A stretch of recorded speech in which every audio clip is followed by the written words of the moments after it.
мы переходим к номеру один, просто к вершине, к самым богатым людям из иммигрантов. Кто это? Это все те же водители. Всем привет! Вы на канале Шурик в Америке, и в этом видео я вам расскажу свой топ-10 работ в США. 10 место самое плохое, топ-1 это топ-1. Для большинства работ не нужны будут никакие документы и не нужно будет знание языка. А мы начинаем. На 10 месте расположилась работа разнорабочим. Разнорабочие по статистике сайта Indeed, это самый крупный сайт по поиску работы в США, зарабатывают около $3200 в месяц. Для этой работы вам не нужен английский язык вообще. То есть, понятно, с английским языком будет намного проще, но можно работу найти и без него. Также для этой работы вам не нужны никакие документы. Но самый большой минус в этой работе, помимо того, что это очень тяжело физически, это то, что у вас не будет абсолютно никаких чаевых относительно следующей позиции. На 9 месте это мувинг. Это то, где я работал и, возможно, еще буду работать какое-то время. На этой работе можно заработать $3500 в месяц. Плюс чаевые. Вы меня спросите, а сколько ж там чаевых можно заработать? Отвечу честно, я не знаю. Это будет все зависеть от вашей компании и в большей степени от формана. Но если в среднем по рынку взять, по моим знакомым и вообще, как я думаю, в хорошей фирме можно зарабатывать $100 в день чаевых. Итого на мувинге вы сможете зарабатывать $5500 в месяц. Из минусов это очень тяжелая физическая работа. У вас постоянно будет болеть спина и неметь руки. Поэтому я ее особо никому не рекомендую. Еще один большой плюс мувинга в том, что туда можно пойти работать абсолютно без никаких документов и без знания английского языка. У вас не будет никаких проблем найти работу на мувинге. И те люди, которые мне пишут в личку, как ты нашел работу, я не могу ее найти 2 месяца. Блин, это сделать элементарно. Просто зайдите на Google карту, напишите Moving Company и напишите им сообщение. Можно просто использовать Google переводчик или какой-нибудь другой переводчик. Напишите, что вы хотите работать и у вас проблемы с английским. Вас возьмут на работу. Попробуйте так сделать. На 7 месте расположилась работа на вышках сотовой связи. Там вам будут платить на старт $200 в день. После отработанного 1 месяца или 2, когда вы уже поработаете на высоте, могут поднять до 250. Для этой работы вам не нужны никакие документы, вам вообще ничего не нужно.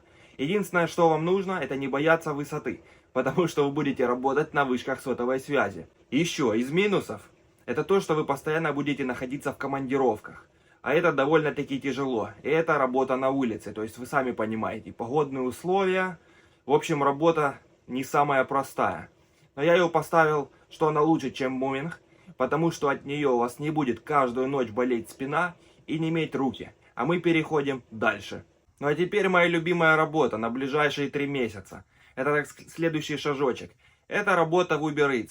Для того, чтобы вам там начать работать, вам нужен Social Number Security и водительские права, выданные в Соединенных Штатах. Плюс машина. Машина может быть ваша, или вы ее возьмете в аренду.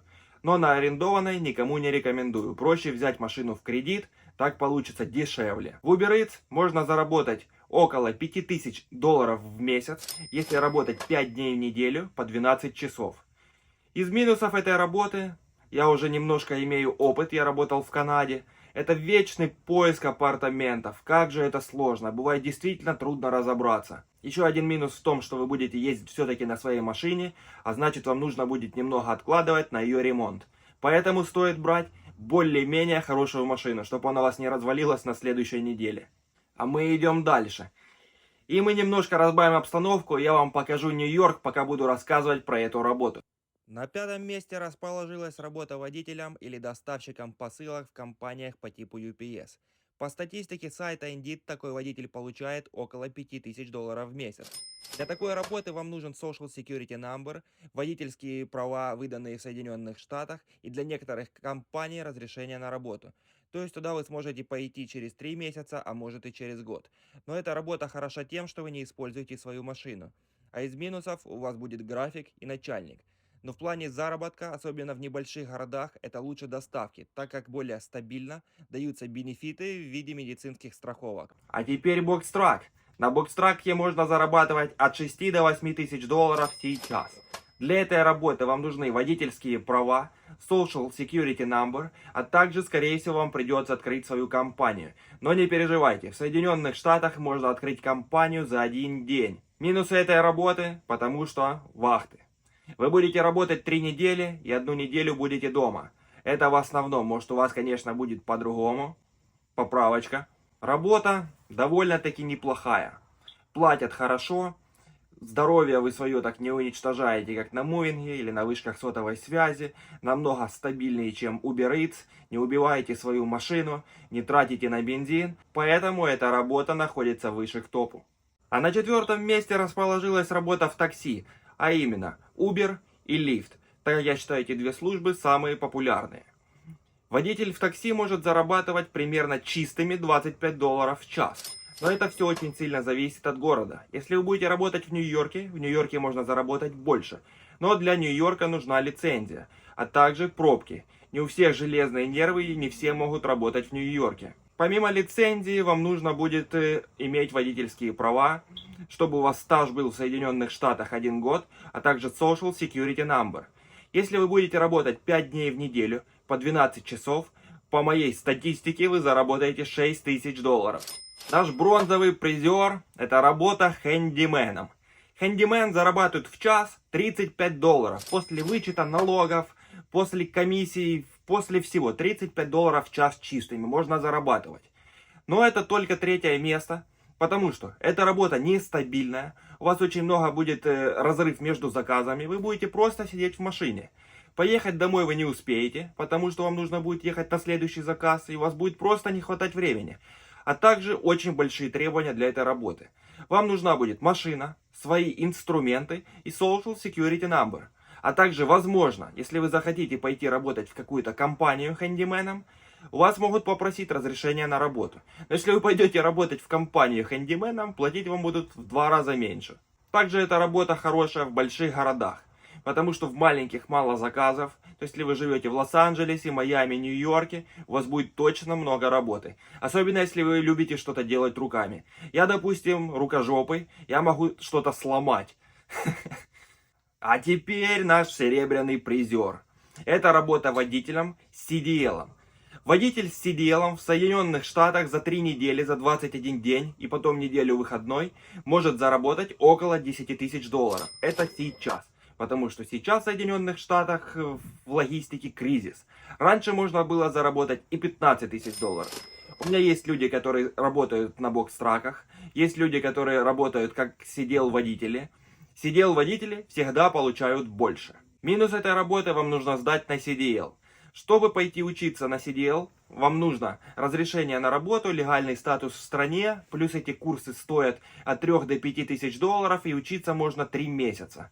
Как вы будете это время работать, где вы будете жить, что вы будете делать, согласитесь, это все усложняет. Но потом вы будете зарабатывать, конечно, немало. Еще плюс этой работы, помимо всех минусов, это в том, что вы сможете спать в машине. Кажется, ты что, больной? Как это плюс?